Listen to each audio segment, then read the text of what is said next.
नमस्कार, मैं हिमांशु मिश्रा और आप देख रहे हैं द इनसाइड स्टोरी। तो राहुल गांधी की भारत जोड़ो यात्रा खत्म हो गई है और इस यात्रा से एक उम्मीद ये लगाई जा रही थी कि भारत जोड़ने के साथ साथ विपक्ष को भी एकजुट राहुल गांधी कर पाएंगे। लेकिन क्या ऐसा हो पाया? इतने दिन हो गए हैं भारत जोड़ो यात्रा के और अब विपक्ष एकजुट होता हुआ कहीं राहुल गांधी के साथ एक साथ बातचीत करते हुए या फिर कांग्रेस की छतरी के नीचे आता हुआ नजर आता हो, ऐसा है नहीं। तो क्या मजबूरी है विपक्ष की कि कांग्रेस के साथ वो नहीं जाना चाहता है? इसी को लेकर आज हम चर्चा करेंगे। डॉक्टर संजीव त्रिवेदी जी, वरिष्ठ पत्रकार, हमारे साथ हैं। संजीव जी, सीधी सी बात है कि राहुल गांधी कांग्रेस को मजबूत कर रहे हैं, भारत जोड़ो यात्रा भी की उन्होंने, अपनी छवि भी सुधारी, लेकिन कांग्रेस मजबूत होकर सामने खड़ी हो पाए और विपक्ष उससे जुड़ जाए, ऐसी स्थिति पैदा होती हुई फिलहाल के लिए तो नजर नहीं आ रही है। विपक्ष अपना एक अलग गुट बनाकर तैयारियां कर रहा है कि हम लड़ लेंगे बगैर राहुल के। क्या यह संभव है बगैर कांग्रेस के? देखिए, इसके जवाब के लिए थोड़ा पीछे चलते हैं। साल 2019 के लोकसभा चुनाव, जो कि सबसे आखिरी लोकसभा चुनाव है, 2024 का तो होने वाला है, उसमें अगर हम एनडीए के कुनबे को देखें तो छोटे बड़े दलों को मिलाकर के भारतीय जनता पार्टी ने 38 दलों को जोड़ा था। 17 राज्यों में ये छोटे बड़े दल थे, उसमें कई तो चुनाव लड़ भी नहीं रहे थे, लेकिन उन्हें जोड़ा गया था। मैदान में बमुश्किल मुझे लगता है 21 या 22 दल थे, लेकिन 38 दलों का सहयोग उनके पास था, गठबंधन उनके साथ किया गया था। वहीं दूसरी तरफ यूपीए, उसमें कांग्रेस के नेतृत्व में 16 दल थे, 16। अब आप समझ लीजिए कि गठबंधन की क्षमता क्या होती है और नतीजों पर उसका क्या असर होता है। राजनीति में जो राजनीतिक दल होते हैं वो दरअसल आजकल अगर बड़ी पार्टियों को छोड़ दे तो छोटी पार्टियों में दरअसल वो समुदायों के एक जमावड़े के तौर पर सामने आते हैं।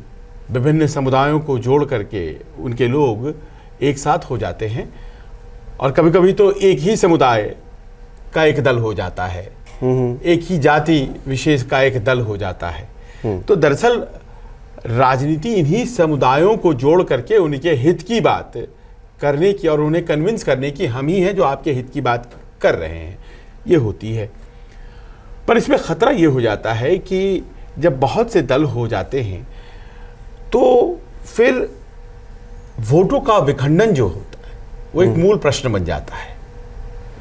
आप उत्तर प्रदेश की ही बात सोच लीजिए। अगर पश्चिमी उत्तर प्रदेश में समाजवादी पार्टी की जड़ें उतनी मजबूत नहीं है जितनी कि शायद रोहिलखंड में है या अवध के इलाके में है, और यहाँ पर राष्ट्रीय लोक दल है, वो भी जाट समुदाय के वोटों को खास तौर पर गोलबंदी करता है उनकी।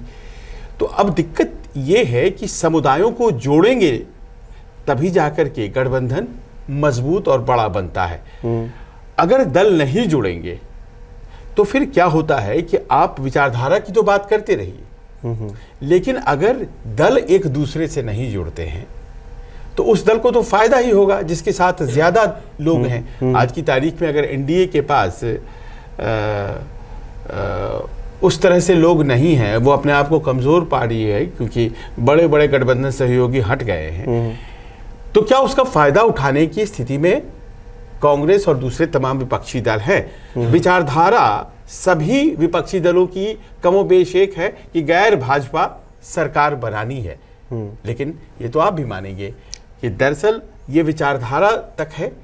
जब बात सतह पे आती है तो हम पाते हैं कि विपक्ष की का जो कुनबा है वही आपस में खंडित और बिखरा हुआ। जब ये नजर आने लगे कि गैर कांग्रेसी विपक्ष बनाने की कोशिश हो रही हो, क्योंकि हमने देखा एक रैली तेलंगाना में हुई, वहाँ पे कई लोग, बड़े बड़े लोग पहुँचे, उसके बाद कल तेजस्वी मिलने के लिए अरविंद केजरीवाल जी साहब से पहुँचे हैं।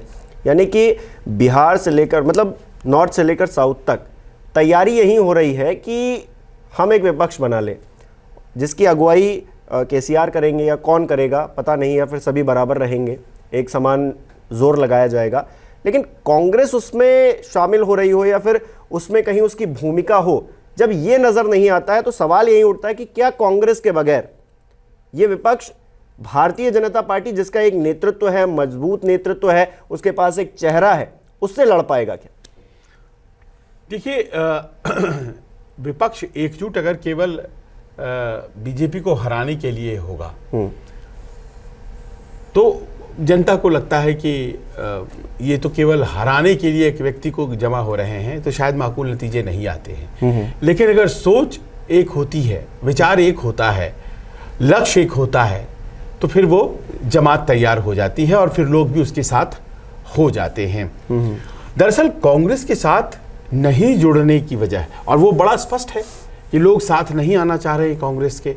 भारत जोड़ो यात्रा उसकी सबसे अहम एग्जाम्पल के तौर पर सामने आया, जब उसमें इनवाइट किए गए थे 21 दल और पहुंचे 10 या 12 दल, और उसमें भी छोटे दल ज्यादा थे, उसमें बाकी के बड़े दल उन्होंने किनारा किया, या फिर एक आध दल ने बस एक रिप्रेजेंटेटिव भेज दिया, लेकिन कोई ऐसा हमें एका वहां के मंच से आता हुआ नहीं दिखा। उसकी वजह यह है हिमांशु कि तमाम ये जो दल हैं जिनकी हम बात कर रहे हैं राज्यों में जो मजबूत है, चाहे वो समाजवादी पार्टी हो या फिर राष्ट्रीय जनता दल हो, जनता दल यूनाइटेड हो, बीएसपी हो, उधर साउथ चलिए तो बीआरएस जो पहले टीआरएस था वो हो, जगनमोहन का जो दल है वहाँ के मुख्यमंत्री आंध्र के हैं, वाईएसआर कांग्रेस हो, ये तमाम दल कांग्रेस से ही तो निकले हैं।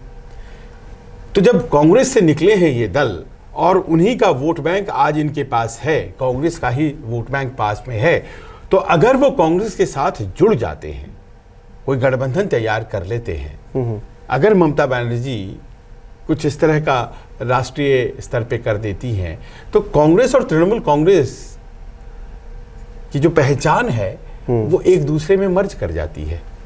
तो फिर वो एक अलग दल जो तृणमूल कांग्रेस है वो कहीं ऐसा तो नहीं होगा कि एक राष्ट्रीय दल नेशनल इंडियन नेशनल कांग्रेस है उसके अम्ब्रेला के नीचे आ जाएगा। ये पहचान की जो समस्या है कि हम जहां से निकले हैं, अब मान लीजिए कि जो वोट बैंक है बीएसपी का, वो तमाम दलित वर्ग पहले कांग्रेस के साथ था, वहां से उसने वोट बैंक को खींच लिया और अपने पास रख लिया, इसीलिए कांग्रेस के साथ कभी बीएसपी जाना नहीं चाहती है।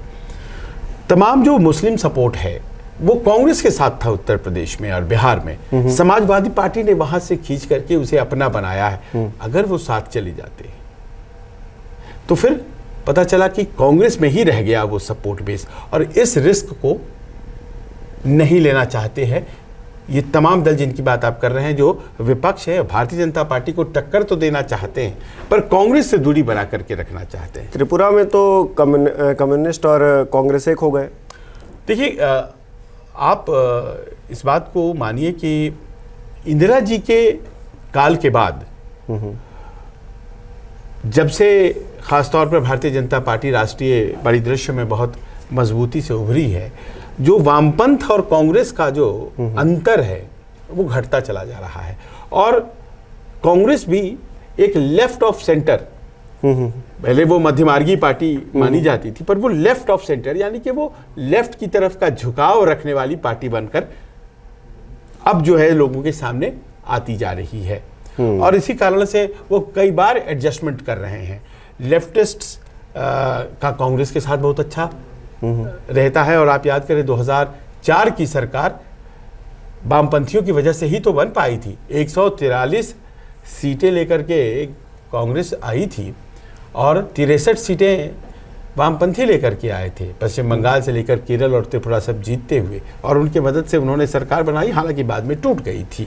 पर यूपीए 1 की सरकार तो वामपंथी विचारों के साथ कांग्रेस को कहीं कोई दिक्कत नहीं है, और ख़ासतौर पर Bharatiya Janata party extreme right party जो है उसके उभरने के साथ ये कांग्रेस और लेफ्ट का तो करीब करीब विरोध खत्म हो गया है। एक आध जगह जैसे केरल में बचा हुआ है, वरना आपने त्रिपुरा में देखा कि दोनों साथ हो गए। एक ही देश में मोदी जी कह भी रहे थे कि आप केरल में कुश्ती कैसे कर सकते हैं जब त्रिपुरा में दोस्ती कर लेते हैं। तो ये तो लेफ्ट की बात हुई, और दूसरा ये भी आप महसूस करेंगे कि लेफ्ट का अपना जो एक वजूद है वो धीरे धीरे हमारे देश में घटता चला जा रहा है। अब वामपंथियों को अगर आप साथ में लेंगे तो कैसे ममता बनर्जी जुड़ पाएंगी आपसे? अगर आप अपनी रैली में अरविंद केजरीवाल को नहीं बुलाएंगे और तेजस्वी उनसे जाकर मिलेंगे तो कैसे सब एक साथ आ पाएंगे? मतलब कहीं ना कहीं अंडरस्टैंडिंग नहीं बैठ पा रही है कि कौन किसके साथ में है। वो विचारधारा की भी लड़ाई है और वोट शेयर करने की भी है, क्योंकि आप हमारे इलाके में आके हमारे ही वोट ले जाएंगे, ये हम होने नहीं देंगे, ये भी बात है। नहीं, विचारधारा तो कोई दिक्कत ही नहीं है। जब आप मंच पर खड़े होते हैं और वो तस्वीर की कल्पना कीजिए कि तमाम नेता खड़े हैं, एक दूसरे का हाथ थामे यूं उठाए हुए हैं, तो विचारधारा के स्तर पर तो सब एक हो गए, वहां तो कोई दिक्कत नहीं है। आपने जनता को एड्रेस कर दिया, पर विचारधारा से आगे एक बात होती है आपसी सामंजस्य। विचारधारा हमारा आपका मिलता है, लेकिन सामंजस्य है कि नहीं है, ये बहुत इंपॉर्टेंट है।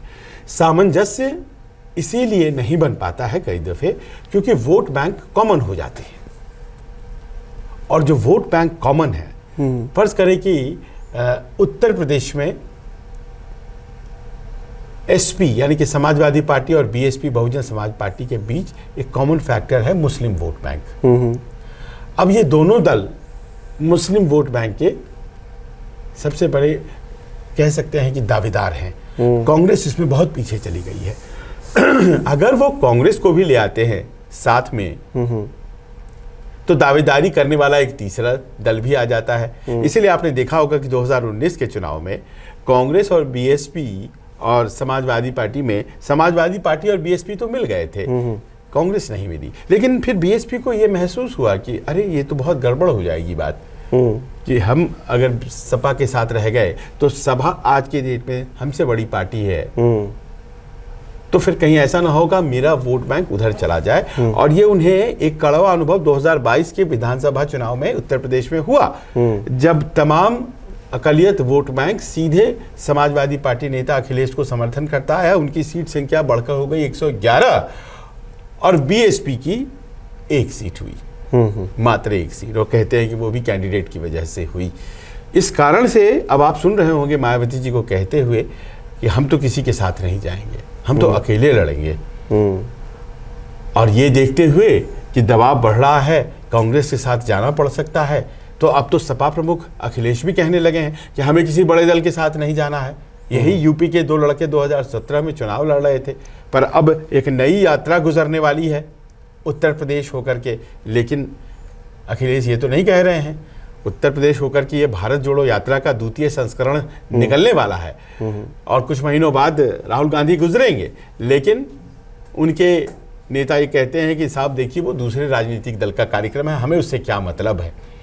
अब इन परिस्थितियों में मैं देख रहा हूं कि मंच पर हाथ उठाना तो एक बात है, पर नीचे मंच से आते ही उन्हें अपने वजूद की चिंता होने लग जाती है। अच्छा, यही मुझे ऐसा लगता है यही वजह है कि कांग्रेस को अलग रख के एक विपक्ष मतलब थर्ड फ्रंट बनाने की कोशिश हो रही है, क्योंकि आप क्षेत्रीय दल जो होंगे वो मिलेंगे आपस में तो अपने अपने इलाके में जीत दर्ज करने की कोशिश, वहाँ पर जितनी सीटों पर वो लड़ना चाहते हैं वहाँ पर वो कॉम्बिनेशन ज़्यादा सही विपक्ष के बीच में बैठ जाएगा। कांग्रेस होगी तो साझेदारी वाला मामला आ जाएगा, क्योंकि कांग्रेस तो पूरे देश में है, फिर हर किसी पार्टी को साझेदारी करनी पड़ेगी उनके साथ। अगर नहीं करेंगे तो फिर गठबंधन किस बात का। और इसीलिए ये जो थर्ड फ्रंट बन रहा है, या फिर जो खम्मम में हमने रैली देखी, या फिर जो तेजस्वी मिलने के लिए पहुँच रहे हैं, ये सब चीज़ें हो रही हैं। लेकिन क्या कांग्रेस को इस बात से फर्क पड़ रहा है? क्योंकि मैं नहीं देख पा रहा हूं कि राहुल गांधी कभी जिक्र कर रहे हो इस बात का कि हमारे साथ नहीं जुड़े। नहीं, उन्होंने ये बात तो बोली थी ना, जब दिल्ली में प्रेस वार्ता उनकी हुई थी यात्रा के दौरान, जब वो दिल्ली पहुंचे थे, तो उन्होंने कहा कि जो विचार परंपरा है उसमें मैं मानता हूं कि हम और समाजवादी पार्टी, हम और बीएसपी, हम सब एक साथ ही खड़े हैं। वो उत्तर प्रदेश का उदाहरण बार बार देते हैं इसलिए कि 80 सीटों वाला राज्य है, तो बोले हम सब वही एक साथ खड़े हैं। कोई चीज़ें मान लीजिए हमारे साथ वो चल रहे हैं या नहीं चल रहे हैं, पर मैं मानता हूं कि मैं उनके साथ जुड़ा हुआ हूं, कुछ इस तरह की बात उन्होंने कही थी। तो वैचारिक रूप से इसीलिए मैं कह रहा हूं कि आप विचारों में तो साथ हैं पर एक्चुअल आप नहीं साथ होते हैं। नहीं, क्या कांग्रेस से बात करके आपको लगता है, आपने कई नेताओं से बातचीत की होगी, कि विपक्ष एक साथ नहीं है वहाँ पर। जिस दौरान ये अंतिम पड़ाव पर थी भारत जोड़ो यात्रा, उधर दूसरी तरफ कुछ और खिचड़ी पकाई जा रही थी तेलंगाना में। तो क्या कोई शिकन या फिर कोई कुछ लगता है कि साथ में होते तो ज़्यादा बेहतर होता? कोई कमी क्या कांग्रेसियों के भीतर महसूस होती है कि विपक्ष एक साथ क्यों नहीं आ रहा है? हम जब मजबूत अपने आप को दिखाने की कोशिश कर रहे हैं तो फिर हमारे नीचे आना चाहिए और हमारे साथ आना चाहिए। नहीं, ऐसी तो कोई बात नहीं है, क्योंकि कांग्रेस अपनी स्थिति को समझती है। उसके नीचे कौन आएगा? उत्तर प्रदेश में उसकी क्या स्थिति है कि वो कोई उसके नीचे आ जाए? बिहार में उसकी क्या स्थिति है कि कोई उसके नीचे आए? पश्चिम बंगाल में उसकी क्या स्थिति है कि कोई उसके नीचे आए? उसकी स्थिति क्या है झारखंड में? प्रिंसिपल पार्टनर तो हेमंत सोरेन है, तो उसकी कोई ऐसी स्थिति तो है नहीं उड़ीसा में कि नवीन बाबू उसके नीचे आ जाएं। तो राहुल गांधी की कोशिश है कि वो एक जोड़ने वाले धागे के तौर पर बने, न कि सरपरस्ती का भाव लेकर के आए। इसी कारण से कांग्रेस ही चुप है, वो बहुत ज़्यादा अग्रेसिव नहीं है इस बात को लेकर कि आप हमारे साथ आइए और मिलिए। और अगर मान लीजिए कि कोई ऐसा खेमा तैयार हो रहा है, तृतीय मोर्चा जिसे हम कह सकते हैं, तो अभी कांग्रेस उससे भी बहुत नाराजगी नहीं दिखा रही है, क्योंकि उसे ये लग रहा है कि अगर वो मजबूती से बीजेपी के खिलाफ लड़ता है तो इसमें नुकसान कांग्रेस का नहीं है। हाँ, ये जरूर है कि सीटों के मामले में नुकसान होगा। देखिए, पिछली बार जब चुनाव लड़ा गया था 2019 में, तो बीजेपी ने 110 सीटें अपने सहयोगियों के लिए छोड़ी थी। कांग्रेस को भी छोड़ना होगा और सहयोगियों को भी छोड़ना होगा अगर ऐसा कोई गठबंधन कांग्रेस और बाकी दलों के बीच बनता है।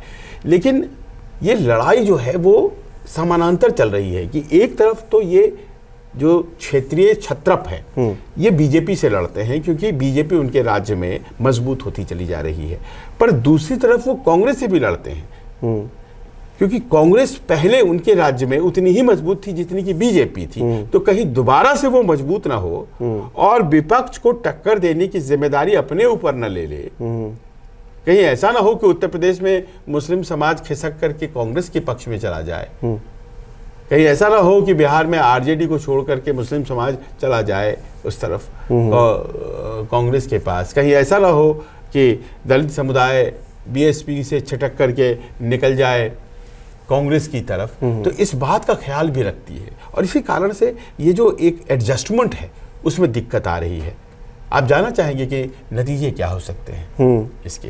तो जाहिर है, ये तो बड़ा स्पष्ट है कि अगर मान लीजिए कि एक तरफ देखिए प्रधानमंत्री मोदी के पास 40% वोट के आसपास है, उससे ज्यादा नहीं है, पर उसका अर्थ ये कतई नहीं है कि वो जो 60% वोट हैं वो एक दूसरे से जुड़े हुए हैं। और यही वजह है कि इतनी प्रचंड जीत भारतीय जनता पार्टी की होती है। तो अगर मान लीजिए कि ये नहीं हो पाता है एका, जिसके कि आपको अभी से आसार दिखने लगे हैं, इसी कारण से हम बात कर रहे हैं और अभी भी 15 महीने बाकी हैं, अगर ये एका नहीं हो पाता है तो मानकर चलिए कि भारतीय जनता पार्टी को इसका एडवांटेज तो होगा।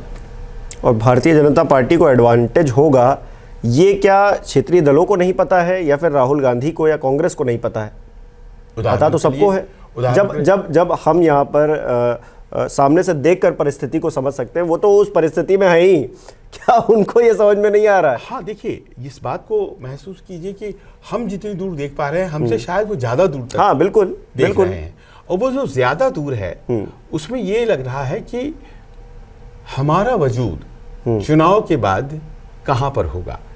हो सकता है कि देश में महत्वाकांक्षाएं पहले हैं। हाँ, हमारा वजूद ये बहुत महत्वपूर्ण पक्ष है। देखिए, दिल्ली शहर की बात कर लीजिए, 7 सीटें हैं यहाँ पर, 7 सीटों पर लगातार भारतीय जनता पार्टी जीतती चली आ रही है, इसीलिए कि सामने आम आदमी पार्टी और कांग्रेस दोनों लड़ रहे हैं।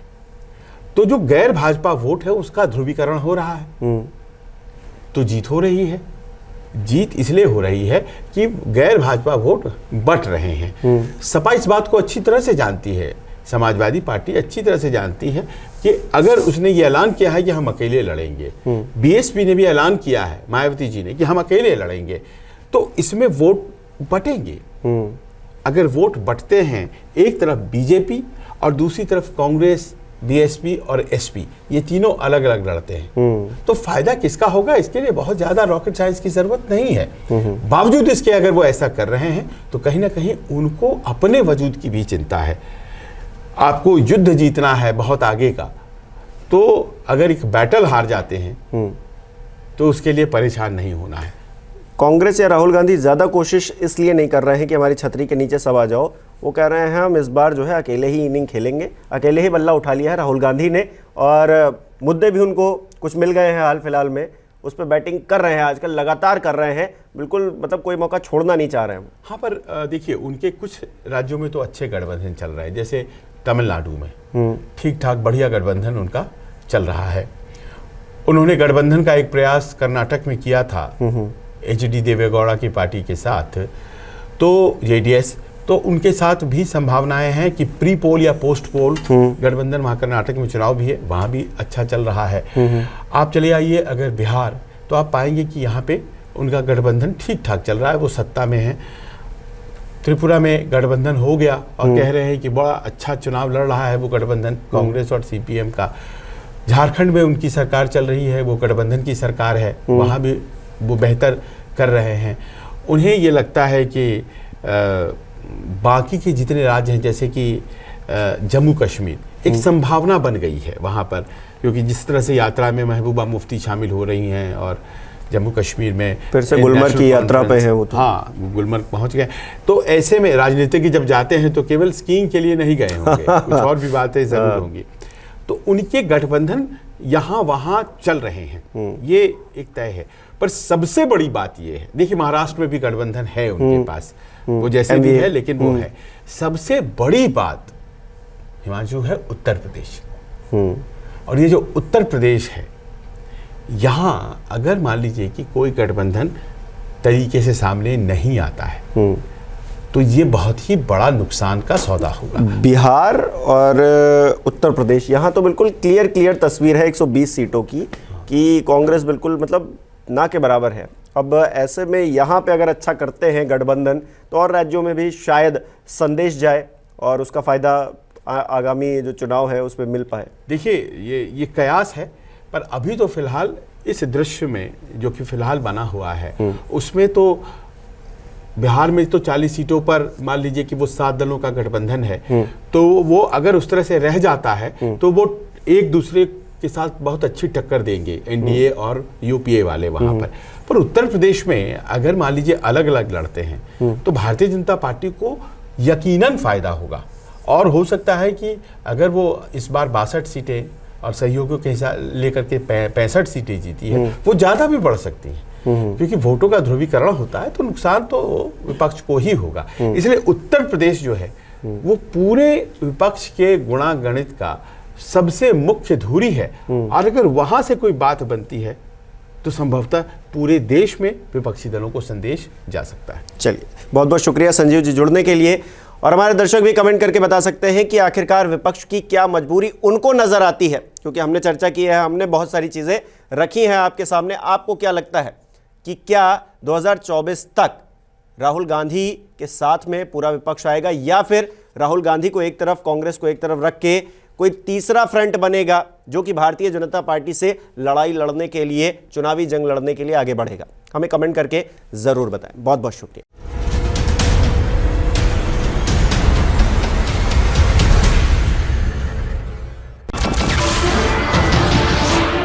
नमस्कार, मैं हूं मानक गुप्ता।